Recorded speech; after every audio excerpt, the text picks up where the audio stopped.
Hey, what's going on, everybody? I just got a heads up on an unfortunate situation. One of my fellow associates went to go do a cash call, COD call, in appliance repair. And when he finished the diagnostic and the customer decided not to move forward with the repair, the customer refused to pay. So this is the difference between business and non-business, business and hustles. You know, we're in a world where you're dealing with people and you expect them to have the same ethics you do. And unfortunately, that's not the case because we were all raised differently with different beliefs and things of that nature. So in order to prevent those situations, there's a couple of things you need to put in place. Number one, you need to get out of the employee mindset and get into the business owner mindset. That means you set up things accordingly. There's paperwork, there's templates, there's documents you can put on your phone and your iPad that causes the customer to sign and acknowledge that they are aware that there's a diagnostic fee moving forward. That way, that covers you if the customer refuses to pay. Now, most people don't even think about that because, you know, they're honorable. And because they're honorable, like, yo, I would never do it, so why would somebody do it to me? You know why? Because they can. You know, and then you always want to make sure you're in uniform, you're a professional, because say that the authorities or somebody shows up, excuse me, burning the counter at both ends, you got to be able to have a leg to stand on. You need to have your badge, you need to have your business cards. You know, I have a situation myself where I was helping an elderly lady on Mother's Day, and she never paid me the first service fee. I had everything on the paperwork.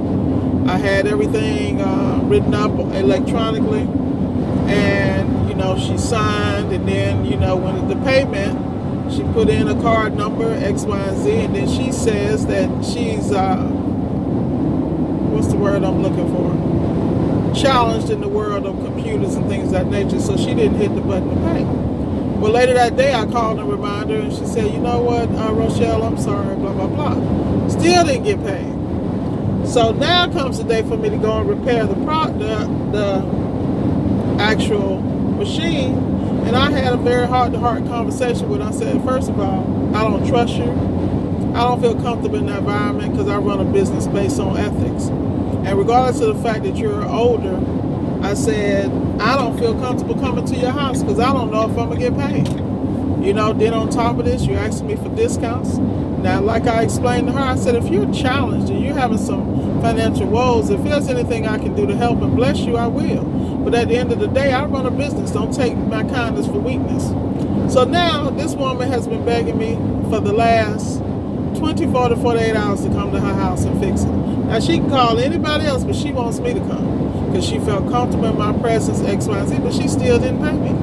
So I'm thinking long and hard about going to our house. I mean, as far as I'm concerned, that's a loss. I don't, you know, I'm not hurting on any level. But at the end of the day, I had to stand by my principle. And my principle was, look, I work, I gotta eat, and everybody in my house gotta eat, and you need to pay me. So to protect yourself, you gotta go in with a mindset. You can't get in there playing and joking with customers. Keep it professional. Because time people think that you are not professional, you know, they will take you for granted and they will look at an opportunity to take advantage. But if you get documentation in place, have them sign the service contract that they have to sign before you do the work, and they need to be clear about, even if you do the work, that the service fee still stands. So, you know, some people credit the service fee to the repair, and then they just work it into the price of the install and the part. I mean, at the end of the day, this is business. And when it's business, it's not time to play, it's time to get paid. So I really hope the young man gets out of this situation, you know, without a problem. From last I heard, he was sitting in front of the customer's house, which is definitely a no-no because that's that man's property.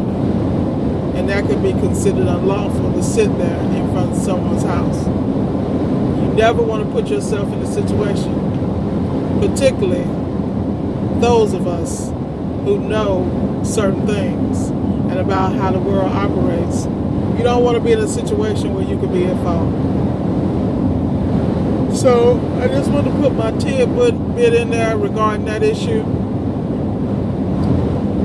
That goes back to the cost of doing business. You really got to get professional, and you really got to realize you got to make business decisions, because if you make an emotional decision, you can end up in jail and you can harm your business and your situation forever. We all know what's right and wrong, but we also know emotions will lead us into places we don't need to be. And in business, you got to realize you can't take it personal. You got to realize it's business. With that said, it's more to sign off.